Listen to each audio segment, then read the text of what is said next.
A eso, y para analizarlo estamos con Gustavo Rodríguez. Gustavo, ¿cómo estás? ¿Qué tal, José? ¿Cómo estás? Muy bien. Buenos días.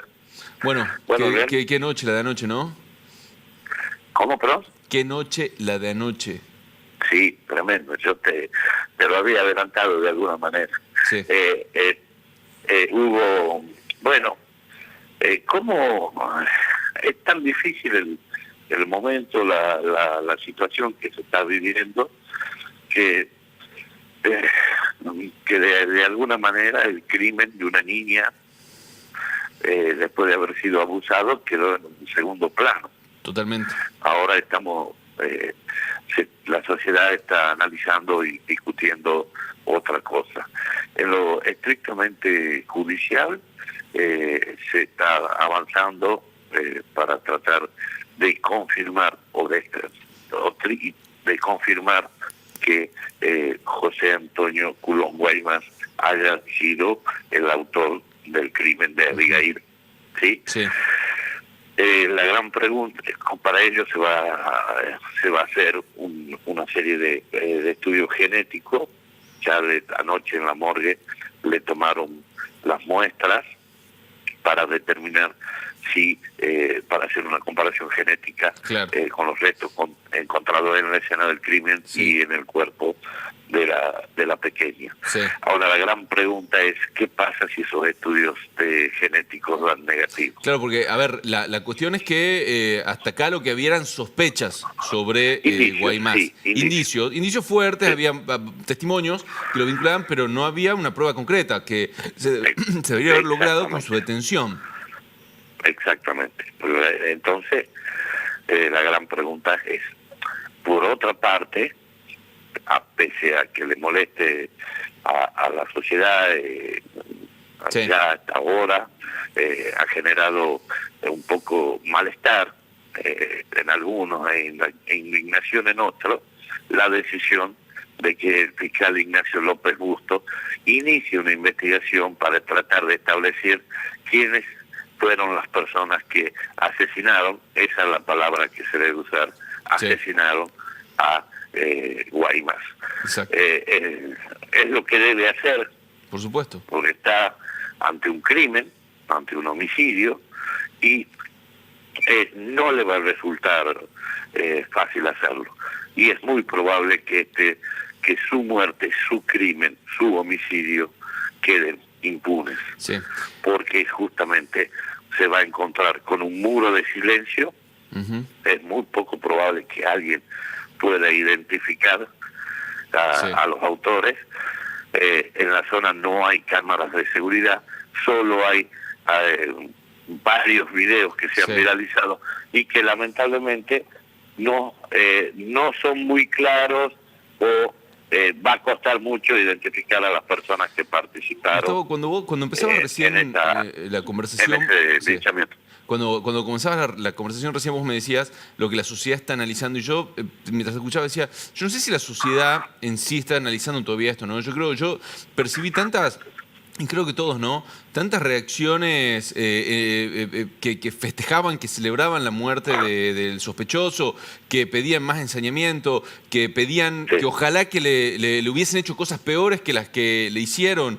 Sí. Que a veces digo, pero y aparte, a ver, no proviene solo del anonimato de las redes, ¿no? Proviene de gente del grupo del barrio, del grupo del colegio, o sea, de gente que uno puede identificar, y uno dice, bueno, entonces, ¿es la sociedad realmente la que está diciendo, che, qué grave lo que pasó, o está celebrando lo que pasó?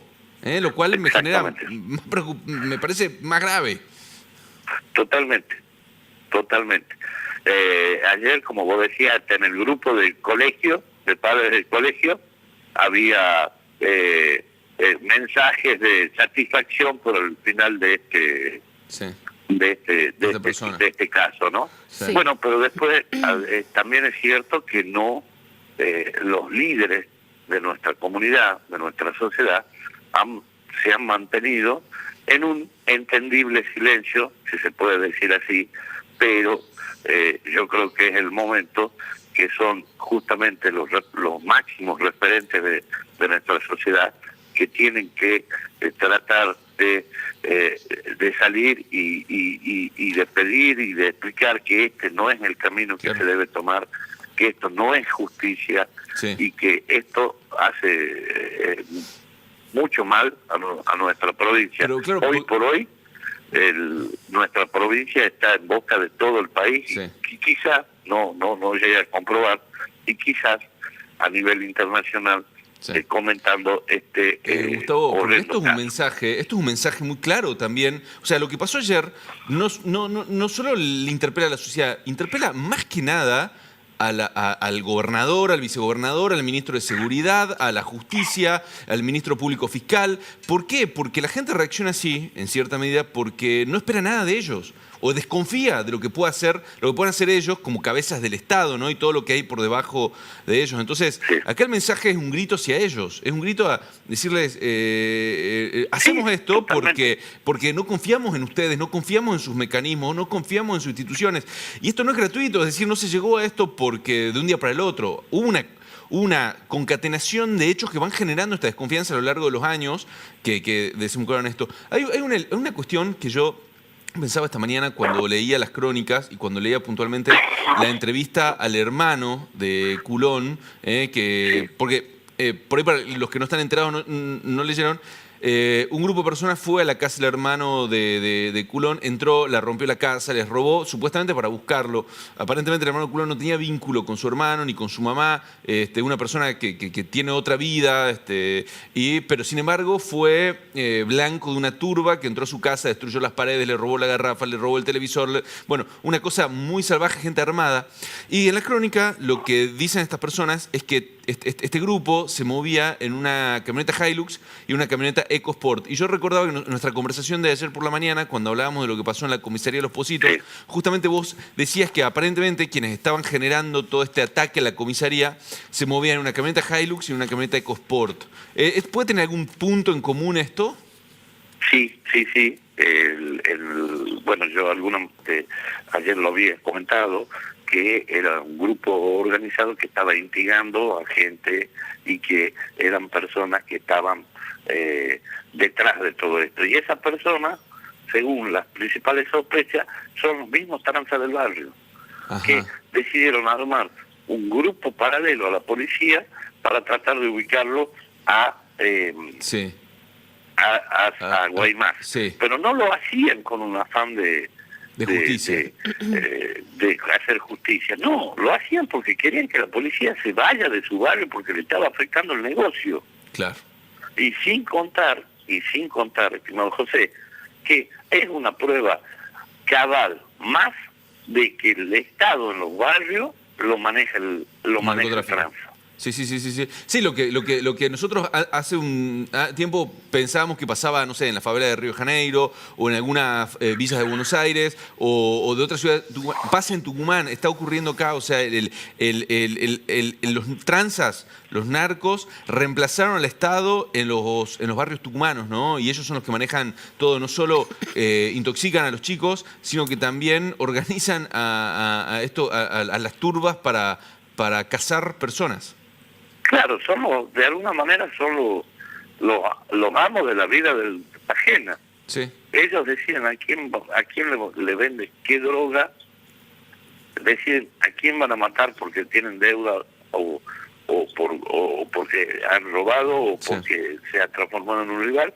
Y ahora también generan lo que es durísimo, es tristísimo que ante el fallecimiento de un adicto, son ellos mismos los que le dan el cajón a veces a las madres para que puedan enterrar a su hijo. Y ahora le agregamos que se forman, se quieren arrogar funciones de policía, de investigadores. Sí. Da la impresión de que es muy difícil la vuelta atrás, ¿no? De que hemos traspasado una serie de barreras que para volver para atrás hacen falta muchos años de trabajo y no se percibe que ni el Ejecutivo, ni el Legislativo, ni la Corte Suprema, es decir, las instituciones que deben, con las que supuestamente tenemos el pacto social, estén haciendo algo por por desandar este camino, más allá de por ahí posibles expresiones simplemente, porque ahora vamos a tener que empezar a escuchar por ahí a los políticos, a que presentan algún proyecto en la legislatura, que salgan a hablar, que hagan un par de cosas, pero las acciones concretas claramente no están ni siquiera, me da la impresión a mí, planificadas, ¿no? No. Inclusive ayer yo lo escuchaba al señor Peli, Sí. que ustedes lo entrevistaron ayer, y hablaba en lo teórico impresionante, impecable, digamos, decía que que hay programas que se pueden instalar en los barrios para evitar todo este tipo de situaciones, ¿sí? Para ayudar a luchar. Sí. Ahora, sí es cierto, es muy eso pasa en otras ciudades del mundo, pero ¿cómo se puede aplicar en un barrio en Tucumán que no tiene un programa de estas características, si no tiene algo tan esencial como es agua potable? Claro. ¿Cómo hacemos?